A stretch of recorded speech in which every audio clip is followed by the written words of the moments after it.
Hi friends, நான் இன்றைக்கி முள்ளங்கி ரைஸ் செய்ய போகிறேன். நான் 2 முள்ளங்கி தோல் சீவி எடுத்திருக்கேன். இந்த மாதிரி மாங்காய் சீவதெல்லாம் சீவி வச்சுருக்கேன். ஒரு கடாயை வச்சுட்டு நல்லெண்ணெய் ஊற்றி கடுகு,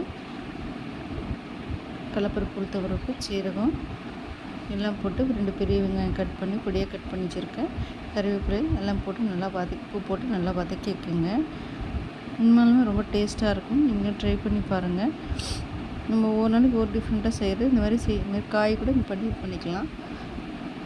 முள்ளங்கியில் நம்ம சாம்பார் தான் வைப்போம். இந்த மாதிரி ரைஸ் பண்ணி பாருங்கள், ரொம்ப அருமையாக இருக்கும்.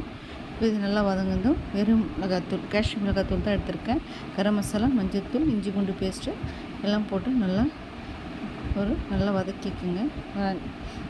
தேங்காய் துருவல் போட்டுட்டு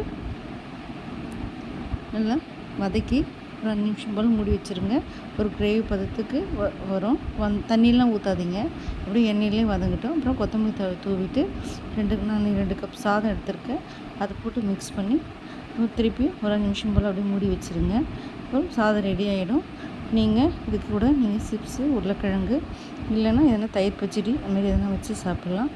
இல்லை அப்படியே கூட சாப்பிட்லாம், ரொம்ப அருமையாக இருக்கும். நீங்களும் ட்ரை பண்ணி பாருங்கள், எப்படி இருக்குன்னு சொல்லுங்கள்.